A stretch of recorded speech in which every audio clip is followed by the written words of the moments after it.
जय हिंद। तो चलिए, आज आप लोग को दिख रहा होगा बोर्ड पर, स्क्रीन पर, ठीक है। अगर आप लोग रेगुलर होंगे तो आप लोग को पता होगा कि आज हम जो सो कौन सा टॉपिक करने वाले हैं, ठीक है। तो आज हम करने वाले हैं कोशिकीय श्वसन। पिछला वीडियो में आप लोग देख लिए होंगे कोशिकीय श्वसन कितने प्रकार का होता है। तो कोशिकीय श्वसन दो प्रकार का होता है। कितने प्रकार का? दो प्रकार का कोशिकीय श्वसन होता है। पहला होता है कोशिका में द्रव, यानी कि कोशिकीय श्वसन एक होता है कोशिका में द्रव, कोशिका द्रव में, और दूसरा होता है माइटोकॉन्ड्रिया में। कहाँ होता है? माइटोकॉन्ड्रिया में होता है। बात है कि कोशिका द्रव में ऑक्सी श्वसन होता है, जबकि अनॉक्सी श्वसन होता है, जबकि माइटोकॉन्ड्रिया में ऑक्सी श्वसन होता है। इसका कहने का मतलब है कि कोशिका द्रव में जो श्वसन होता है, श्वसन यानी कि जब यानी कि श्वसन की क्रिया होता है कोशिका द्रव में, तो ऑक्सी यानी कि अनॉक्सी श्वसन होता है। अनॉक्सी श्वसन कहने का मतलब है कि इसमें ऑक्सीजन की अनुपस्थिति होगा, यानी कि इसमें ऑक्सीजन रिप्रेजेंट होगा। जबकि माइटोकॉन्ड्रिया में कोशिका का श्वसन होगा तो इसमें ऑक्सीजन जो है प्रेजेंट होगा, ठीक है। चलिए इसके तरीका विस्तार से जैसे टॉपिक को पढ़ते हैं।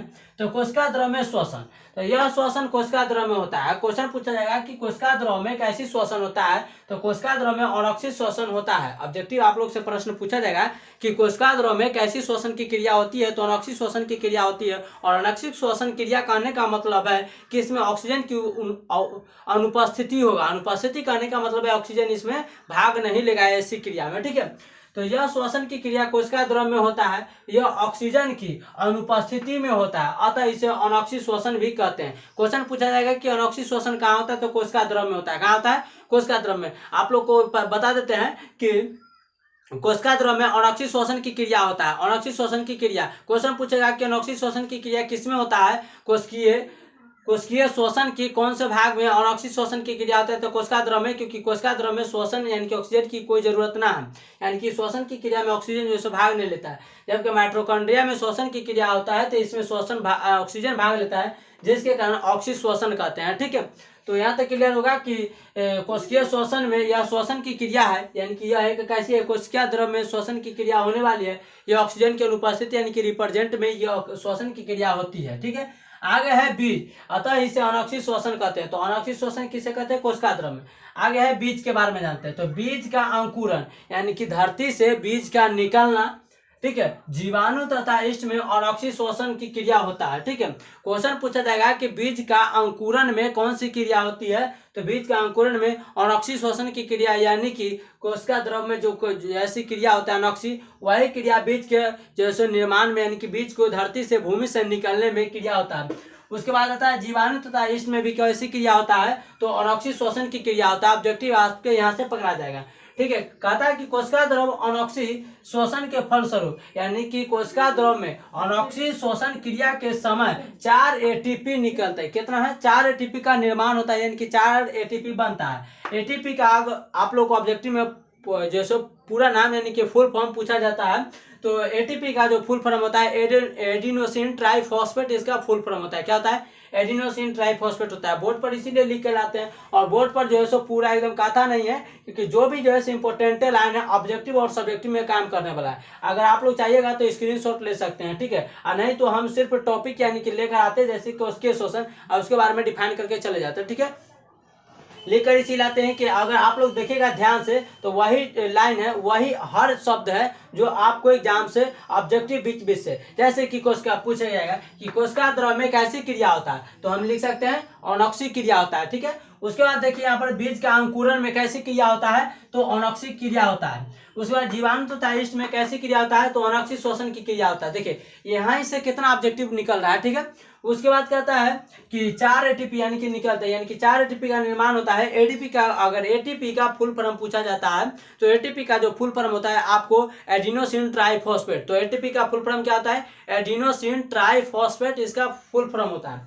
आगे करते हैं कि जिसमें 2 एटीपी ग्लूकोज को तोड़ने में ग्लाइकोलाइसिस में खर्च हो जाता है। 4 एटीपी होता है। क्या होता है? 4 एटीपी। कहता है कि श्वसन के फलस्वरूप कोशिका द्रव में जब अनॉक्सी श्वसन की क्रिया होता है तो उसके समय 4 एटीपी का निर्माण होता है। 4 एटीपी का निर्माण में से जिसमें से 2 एटीपी, कहता है जिसमें से 2 एटीपी ग्लूकोज को तोड़ने में जो क्या होता है कि खर्च हो जाता है, खपत हो जाता है, और दो एटीपी शेष बच जाता है, क्या आ जाता है, और दो एटीपी शेष बच जाता है। अतः ग्लाइकोलाइसिस के दौरान दो एटीपी का लाभ होता है। ग्लाइकोलाइसिस क्वेश्चन पूछा जाएगा ऑब्जेक्टिव यहाँ से कि ग्लाइकोलाइसिस के दौरान कितने एटीपी का लाभ हुआ, या कितने एटीपी का प्रॉफिट होता है, या कितने एटीपी का बचत होता है। तो दो एटीपी का बचत होता है। कुल 4 एटीपी बनते हैं, लेकिन दो एटीपी जो होता है ग्लूकोज को तोड़ने में खपत हो जाता है। जैसे कि कोई भी काम करने में कुछ एनर्जी लॉस होता है, उसी तरह 4 एटीपी होता है, लेकिन दो एटीपी ग्लूकोज को तोड़ने में खपत हो जाता है, और दो एटीपी का हमें लाभ होता है, दो एटीपी बच जाता है। ठीक है,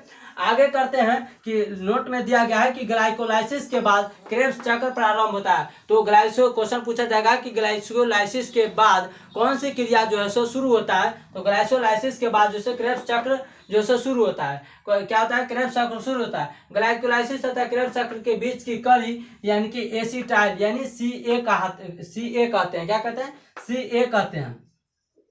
दूसरा आता है कि माइटोकॉन्ड्रिया में, तो माइटोकॉन्ड्रिया में क्वेश्चन पूछा जाएगा माइटोकॉन्ड्रिया में कैसी श्वसन की क्रिया होती है। तो ऑक्सीश्वसन की क्रिया होती है। ऑक्सीश्वसन कहने का मतलब है कि यह ऑक्सीजन की उपस्थिति में होगा, जबकि कोशिका द्रव जो होता है अनऑक्सीश्वसन यानी कि ऑक्सीजन की अनुपस्थिति यानी कि रिप्रेजेंट में होगा। रिप्रेजेंट यानी कि यहाँ पर ऑक्सीजन मौजूद अवेलेबल नहीं रहेगा। ठीक है, तो माइटोकॉन्ड्रिया में श्वसन, तो यह श्वसन माइटोकॉन्ड्रिया में होता है। क्या होता है, तो माइटोकॉन्ड्रिया में श्वसन माइटोकॉन्ड्रिया में ही होगा। इसे श्वसन यानी कि इसे ऑक्सीश्वसन कहते हैं। क्या कहते हैं, ऑक्सीश्वसन कहते हैं, क्योंकि यह जो होता है ऑक्सीजन की उपस्थिति में, जबकि कोशिका द्रव में जो श्वसन की क्रिया होता है ऑक्सीजन की अनुपस्थिति में होता है। तो माइटोकॉन्ड्रिया में जो श्वसन की क्रिया होता है ऑक्सीजन की उपस्थिति में होता है। माइटोकॉन्ड्रिया में होने वाली चक्र को क्रेब्स चक्र कहते हैं। तो माइटोकॉन्ड्रिया में जो चक्र चलता है उसे क्रेब्स चक्र कहते हैं। क्वेश्चन पूछा जाएगा ऑब्जेक्टिव, देखिए हर टॉपिक से कहाँ सब्जेक्टिव पूछा जाएगा वो भी हम बता देते हैं। तो माइटोकॉन्ड्रिया में होने वाली चक्र को क्या कहते हैं, तो क्रेब्स चक्र कहते हैं, क्योंकि इसकी खोज क्रेब्स नामक वैज्ञानिक ने किया था। क्वेश्चन पूछा जाएगा क्रेब्स माइटोकॉन्ड्रिया में जो चक्र चलता है उसे क्या कहते हैं, तो क्रेब्स चक्र कहते हैं। क्रेब्स चक्र का खोज किसने किया था, तो इन्हीं के नाम पर क्रेब्स नामक वैज्ञानिक जो थे क्रेब्स चक्र की खोज किया था। ठीक है, आगे आता है कि 36 एटीपी यानी कि 36 जो एटीपी होता है वो क्रेब्स चक्र के दौरान बनता है, जबकि 2 एटीपी जो है सो ग्लाइकोलाइसिस के दौरान जो 4 एटीपी रहता है, जिसमें से 2 एटीपी खपत हो जाता है ग्लूकोज को तोड़ने में। या ग्लूकोज का सूत्र पूछेगा तो C6H12O6 होता है, C6H12O6 होता है। ठीक है, यानी कि सी का होता है कार्बन, कार्बन का जो है सो कार्बन का संकेत क्या होता है, सी होता है।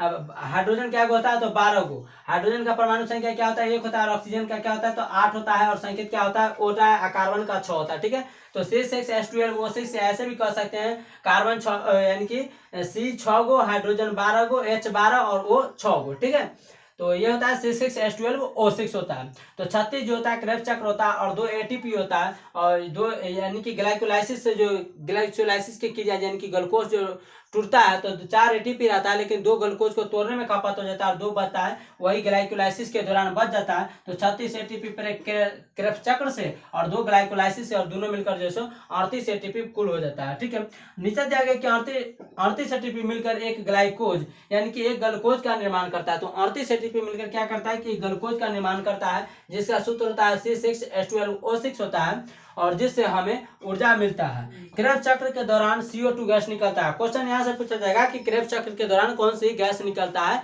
तो क्रेब्स चक्र के दौरान जो है CO2 गैस निकलता है। कौन सी गैस निकलता है, तो क्रेब्स चक्र के दौरान जो है CO2 गैस निकलता है। और माइटोकॉन्ड्रिया में जो चक्र चलता है उसे क्या कहते हैं, क्रेब्स चक्र कहते हैं। क्रेब्स चक्र का खोज किसने किया था, तो क्रेब्स नामक वैज्ञानिक ने किया था। किसने किया था, क्रेब्स नामक वैज्ञानिक ने क्रेब्स चक्र का खोज किया था।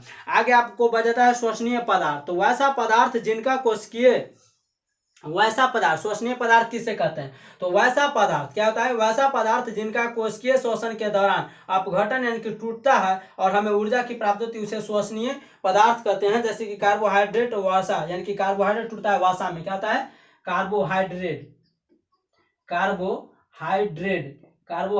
टूटता है वसा में, और वसा टूटता है प्रोटीन में। क्या होता है, वसा टूटता है प्रोटीन में। ठीक है, तो प्रोटीन को पचाने वाला काम कौन सा एंजाइम करता है, तो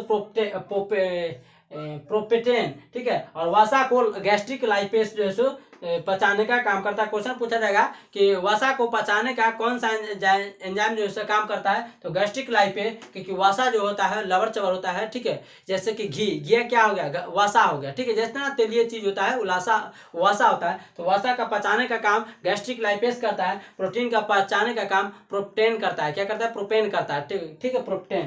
तो यहाँ तक आपको जो है श्वसन जो है चैप्टर जो है बायोलॉजी का क्लास खत्म हो गया। अब मिलते हैं नेक्स्ट चैप्टर से, ठीक है। तो वीडियो अच्छा लगे, हेल्पफुल लगे तो जरूर जैसे लाइक कीजिएगा, क्योंकि इससे क्या होता है, हम मोटिवेट होते हैं। और जो भी कमेंट्स, जो भी फीडबैक हो आपको मन में विचार, जो इसमें सुधार हो सकता है, जो भी डाउट हो आप लोग कमेंट सेक्शन में पूछ सकते हैं। तो मिलते हैं नेक्स्ट वीडियो में। आज के लिए इतना है। Thank you. जय हिंद।